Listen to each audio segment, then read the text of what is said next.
हुआ।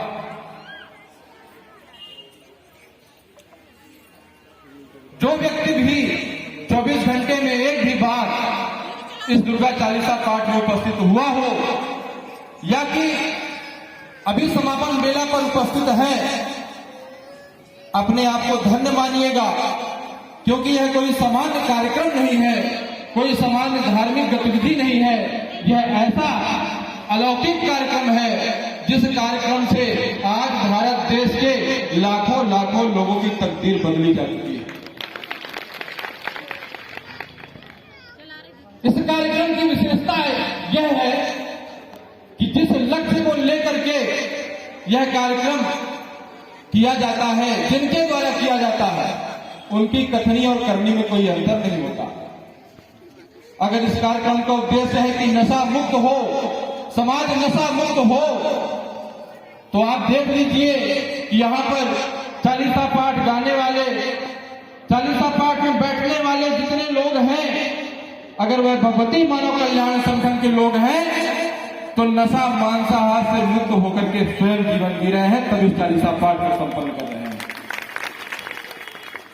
यह कोई भागवत या अन्य धार्मिक कर्म कांडों जैसा क्रम नहीं है कि क्षेत्र के लोगों से भगवताचार्य जी आकर के 1-1 करोड़ रुपए, 50-50 लाख रुपए फीस ले लिए और कर्ता क्रिया कर्म में से उनका कोई लेना देना नहीं कि कौन करवा रहा, कहां क्या करवाया जा रहा। कार्यक्रम की भी एक मर्यादा होती है, यह वैसा कार्यक्रम नहीं है, पूर्ण मर्यादित कार्यक्रम होता है। नशा मांसाहार से मुक्त चरित्रवान लोगों के द्वारा इस कार्यक्रम का आयोजन किया जाता है, इस कार्यक्रम को संपन्न किया जाता है। यही वह विशेषता है जिसके कारण इस पांडाल पर सूक्ष्म रूप में भगवती माता आदि शक्ति जगत जननी जगदम्बा और परम पूज्य योगीराज शक्ति पुत्र जी महाराज की सूक्ष्म उपस्थिति अवश्य होती है। जिस भी उद्देश्य को लेकर के, जिस भी लक्ष्य को लेकर के, जिस भी मनोकामना को लेकर के आए हैं, एक बार नमन करने के समय अपने निश्चल भाव से लेकर के रख दीजिएगा, देखिएगा आपके जीवन में परिवर्तन आता है कि नहीं आता। नया साल, नई उमंग, एक नया संकल्प लेने का समय होता है और भगवती मानव कल्याण संगठन आह्वान करता है ऐसे ही कार्यक्रमों के माध्यम से नए वर्ष में, जहां पर डीजे बजा बजा करके देश के युवाओं ने बियर शराब पी पी करके न जाने क्या क्या रंगलियां मनाते हुए नया साल मनाया होगा, वहां देश में हजारों स्थान पर इस ठंड कड़कड़ाती ठंड में भगवती मानव कल्याण संगठन के सदस्यों ने हजारों हजार स्थान पर ऐसे कार्यक्रमों को आयोजित करके लोगों को नशा मुक्ति के लिए प्रेरित किया है। हमारा नया साल हमने ऐसे मनाया है और हर साल मनाते हैं, और यही कारण है कि नए वर्ष में जब हम ऐसी शुरुआत करते हैं तो पूरे साल भर हमारा ऐसे धार्मिक गतिविधियों में बीतता है। परिवर्तन के लिए यह कार्य किया जा रहा है। भगवती मानव कल्याण संगठन की बात करें, चाहे भारतीय शक्ति चेतना पार्टी की बात करें, ले दे के दोनों एक ही चीज है, एक ही विचारधारा के दो विभिन्न रूप हैं। दोनों में कोई अंतर नहीं, दोनों ही समाज निर्माण के लिए कार्य कर रहे हैं। दोनों के कुछ तरीके अलग हो सकते हैं, कुछ पद्धतियां अलग हो सकती हैं, लेकिन भगवती मानव कल्याण संगठन, भारतीय शक्ति चेतना पार्टी और पंचज्योत शक्ति सिद्धाश्रम, तीनों धाराओं में एक ही विचारधारा समान रूप से कार्य कर रही है। पंचज्योत शक्ति सिद्धाश्रम धाम, जो भगवती मानव कल्याण संगठन और भारतीय शक्ति चेतना पार्टी का केंद्रीय कार्यालय है, वहां पर जहां से तीनों धाराएं बह रही हैं, प्रवाहित हैं, वहां परम पूज्य परमहंस योगीराज शक्ति पुत्र जी महाराज जैसे ऋषि वास करते हैं। सामान्य कोई ऋषि नहीं, कोई सामान्य धर्मगुरु नहीं। जैसे आपने सुना होगा कि दधीचि, ऋषि दधीचि ने अपनी अस्थियों का दान कर दिया राक्षसों के संहार के लिए, ऐसे ही परम पूज्य योगीराज शक्ति पुत्र जी महाराज के 24 घंटे में से 24 घंटे का समय स्थूल या सूक्ष्म से केवल और केवल समाज कल्याण के लिए निहित होता है। आप जाकर के देखिए, वहां पर केवल और केवल समाज कल्याण के लिए कार्य होता है। कैसे राष्ट्र का सृजन हो, कैसे मानवता का कल्याण हो, इसके लिए कार्य होता है। और इसीलिए नशा मुक्त समाज कहने की बात की जाती है, इसीलिए मांसाहार मुक्त समाज की स्थापना की बात की जाती है। इसीलिए चरित्रवान चेतनावान समाज की स्थापना की बात की जा रही है और इसीलिए जाति भेद छुआछूत से रहित समाज की बात की जा रही है। आश्रम में हमारे रोज 200-400 लोग आते हैं, नए लोग आते हैं, बोलते हैं गुरुदेव जी महाराज के चरणों में निवेदन करते हैं कि गुरुदेव जी महाराज घर में सुख शांति नहीं है। तो गुरुदेव जी महाराज कहते हैं क्यों नहीं है, क्या हो गया? तो कोई कहता है पैसा नहीं है, कोई कहता है घर में बच्चे की नौकरी नहीं लग रही, कोई कह रहा है शादी ब्याह नहीं हो रहा। तो गुरुदेव जी महाराज कहते हैं कि घर में क्या कोई नशा करता है? तो कहते हैं हाँ गुरुदेव जी, घर में नशा होता है, हमारे भैया है नशा करते हैं, कोई कहता हमारे पिताजी करते हैं, कोई कह रहा पति करता है। तो परम पूज्य गुरुवर कहते हैं कि समय की यही मांग है, नहीं अगर सुधरोगे तो भोगोगे। जिस घर में नशा होता है, धर्मशास्त्र ग्रंथों वेद पुराणों को उठा करके देख लीजिए, नशे के बारे में क्या लिखा है कि नशा राक्षसी प्रवृत्ति का कार्य होता है। भूत प्रेत झाड़ने वालों जो होते हैं, लोग होते हैं, नशा मांगते हैं, दारू शराब मांगते हैं, भूत प्रेतों को चढ़ाते हैं। जिस घर में कोई व्यक्ति नशा करता है उस घर में भूत प्रेतों का साया होता है, देवी देवता वहां से कोसों दूर वास करते हैं। इसीलिए घर में अशांति है, इसीलिए घर में सुख शांति की स्थापना नहीं हो रही।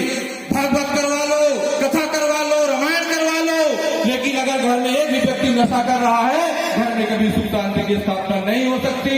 और देख लो झांक करके, भगवती मानव कल्याण संगठन के किसी भी सदस्य के घर में हो सकता है कि महीने में 1000 रुपया कमाता हो, 5000 कमाता हो या 500 कमाता हो, लेकिन उसके घर में अपने बीवी बच्चों के साथ सुख शांति का जीवन व्यतीत करता है, इसलिए क्योंकि नशा मुक्त जीवन जीता है, सुख शांति का जीवन व्यतीत करता है, क्योंकि जीव हत्या नहीं करता, किसी भी निरीह जीव की हत्या करके मांसाहार नहीं करता, उसके घर में मांसाहार नहीं होता। भगवती मानव कल्याण संगठन का हर व्यक्ति अपने घर में सुख शांति का जीवन तो जीता है, लेकिन ऐसी आत्मशक्ति, ऐसा प्रबल मन कि अपने घर से निकल करके जो धन्ना सेठ कहे जाते हैं समाज के बीच, जो बहुत पैसा कमा रहे हैं, उनसे पूछोगे कि भैया समाज के किसी व्यक्ति को क्या किसी दिन कुछ खुशी देते हो? तो कहते हैं टाइम ही नहीं है।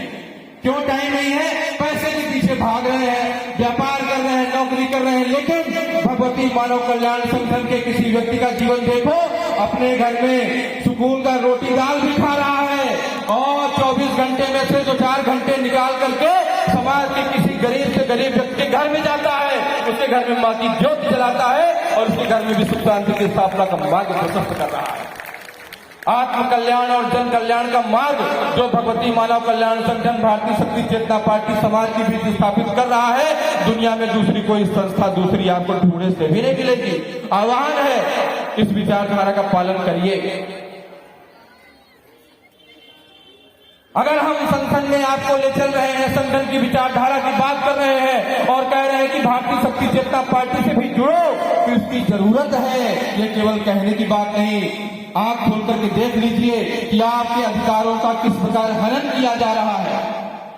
आपको जाति भेद में बांटा जा रहा है, छुआछूत में बांटा जा रहा है। आपको कहा जा रहा है कि तुम हमारी जात के हो, हमारे तरफ रहोगे तो तुमको देंगे। अभी चुनाव आ रहा है, आप कहेंगे मंच से चुनाव की बात कैसे कर रहे हैं? तो चुनाव में हम भी तो रहते हैं। देवी देवता क्या कहते हैं कि अपने अधिकारों की रक्षा करो, अपने स्वतंत्रता की रक्षा करो, समय का सदुपयोग तो करो, लेकिन जो आपके समय का दुरुपयोग करते हैं, आपके संसाधनों का दुरुपयोग करते हैं, उनके खिलाफ मुखर होकर के उठ जाओ। यही कृष्ण भगवान ने अर्जुन से कहा था। अर्जुन ने कहा कि भगवान मेरे घर के लोग हैं, तो भगवान ने कहा कि धर्म की रक्षा के लिए, मानवता की सेवा के लिए तुम्हें शस्त्र उठाना पड़ेगा। अगर तुम अधर्म के विरुद्ध नहीं खड़े हुए तो कभी भी आने वाले पीढ़ी का कल्याण नहीं होगा। वही आपको तुरंत योगीराज शक्ति महाराज के द्वारा बताया जा रहा है, आपको तैयार किया जा रहा है कि आने वाली पीढ़ी के लिए आप कैसे रास्ता बनाएंगे। वो नेता आएगा, कहेगा आपको कि आओ तुम्हें पौवा पिला दूं, आओ तुम्हें दारू बांट दूं, आओ तुम्हें जितना कहोगे उतना शराब दे दूं, तो उसके कान के पास खड़े होकर के जोर से बोलना कि नशा मुक्त जीवन अपनाओ, जीवन अपना सफल बनाओ। ये नारा गूंजना चाहिए आपके घर में, आपके गांव में। वो कहेगा कि तुम हमारी जात के हो, तुम हमें वोट दो, उसको मत वोट दो, भले वो धर्म वाला है तब भी मत उसको वोट दो, आओ तुम हमारी समाज के हो, तुम्हारा हम कल्याण करेंगे, तो जोर से घर भर के व्यक्ति खड़े होकर के बोलना कि जाति भात का भेद मिटा दो, माता का परिवार बना लो। ऐसे नारे आपको जो परम पोषक गुरुदेव जी महाराज ने दिए हैं, आपके जीवन का अभिन्न अंग बन जाना चाहिए। इस विचारधारा को जीने की आवश्यकता है, अपने क्षेत्र को बदलने की आवश्यकता है। किसी से कुछ भी मत लेना, लेकिन जो धर्म के मार्ग पर चल रहा हो, चाहे कोई भी हो, उसी को अपना वोट देना, उसी को अपना आधार देना, उसी को सहयोग करना, ताकि आपके क्षेत्र का विकास हो सके, ताकि आपके क्षेत्र में एक भी नशे की दुकान ना हो। संकल्प ले लो नए साल में कि हमारे क्षेत्र में एक भी नशे की दुकान बचनी नहीं चाहिए। मेरे बच्चे को मैं अच्छी स्कूल में डाल रहा हूँ, मैं पैसा खर्चा कर रहा हूँ। बहुत सारे व्यक्ति होते हैं मजदूरी कर करके बच्चों को स्कूल में भेज रहे हैं, लेकिन वो बच्चा बिगड़ कहां से रहा है, उसका कल्याण कैसे होगा? स्कूल के रास्ते पर शराब की दुकान उसे मिल रही है, और शराब वाले आजकल तो सरकार कह रही है कि फ्री में दे देंगे, 500 रुपए में दे देंगे। नई नई योजनाएं भाजपा सरकार हो चाहे कांग्रेस की सरकार हो, शराब बांटने की चला रही है। आपके बच्चे का कल्याण कैसे होगा? तो अपने बच्चे के कल्याण के लिए, आने वाली पीढ़ी के लिए संकल्प लीजिए कि हम संगठन के माध्यम से, पार्टी के माध्यम से, समाज सुधार के माध्यम से, कार्यक्रमों के माध्यम से संकल्प लेते हैं कि आने वाले समय में ऐसा हम जुगत में आएंगे, ऐसा कर्म करेंगे कि हमारे क्षेत्र में एक भी नशे की दुकान ना हो, और कोई हिम्मत भी ना करे कि आपके क्षेत्र में नशे की एक भी शराब की दुकान खोल सके। हम मंदिरों के आसपास, अस्पतालों के आसपास मांसाहार की दुकान नहीं लगने देंगे, और जाति भेद छुआछूत से बहुत दूर हो जाएंगे। एक छोटी सी बात बता के अपनी बात खत्म कर रहा हूं कि एक बार अंकों में लड़ाई हुई। 9 ने कहा मैं बड़ा हूं, 8 को थप्पड़ मारा, उसने दबाया। 8 ने कहा 7 से मैं बड़ा हूं, उसने 7 को थप्पड़ मारा। इसी प्रकार 7 ने 6 को, 6 ने 5 को, 5 ने 4 को, 4 ने 3 को, 3 ने 2 को, और 2 ने 1 को दबाया, 1 को थप्पड़ मारा। लेकिन 1 जब शून्य की तरफ बढ़ा तो शून्य सहम गया, बोला मैं तो 1 से छोटा हूं, ऐसा बना हुआ है सिस्टम, 1 मुझे मारेगा। लेकिन 1 प्रेम से शून्य के पास गया और उसको अपने बगल में बैठा लिया, और 1 और शून्य मिलकर 10 बन गए, दोनों बड़े बन गए, और जाकर के खड़े हो गए। तब सभी को अकल आई कि साथ में अगर हम बने रहेंगे तब हमारी एकता बनी रहेगी, अगर हम साथ में नहीं रहेंगे तो हमारी एकता नहीं रहेगी, और हमारी एकता नहीं रहेगी तो धर्मी अन्यायी हमारे ऊपर ऐसे ही शासन करेंगे। भगवती मानव कल्याण संगठन इसीलिए सभी जाति धर्म संप्रदाय के लोगों का आह्वान करता है कि आप आइए, एक साथ बैठ के पूजन करिए, एक साथ बैठ के भोजन करिए। हमारे बीच कोई ब्राह्मण क्षत्रिय वैश्य शूद्र नहीं, कोई जाति भेद, कोई छुआछूत नहीं, सभी एक विचारधारा का पालन करेंगे, एक इष्ट की उपासना करेंगे, और एक विचारधारा की स्थापना के लिए अपने रोम रोम को, अपने जीवन के हर एक समय को बिताएंगे गुरुवर के निर्देशन में, ताकि हमारा भी कल्याण हो सके और मानवता का भी कल्याण हो सके। बहुत अच्छा कार्यक्रम आप लोगों ने किया। मेरी यही नए वर्ष में शुभकामना है कि दमोह क्षेत्र में, जो पूरे भारत देश में भगवती मानव कल्याण संगठन की विचारधारा का स्थापना के लिए ये दमोह का क्षेत्र नंबर 1 का क्षेत्र उभर करके आया है, मेरी शुभकामना है कि आने वाले समय में भारतीय शक्ति चेतना पार्टी के कार्यकर्ताओं के रूप में भी आप नंबर 1 पर उभरिए, और संगठन और पार्टी की विचारधारा की स्थापना करके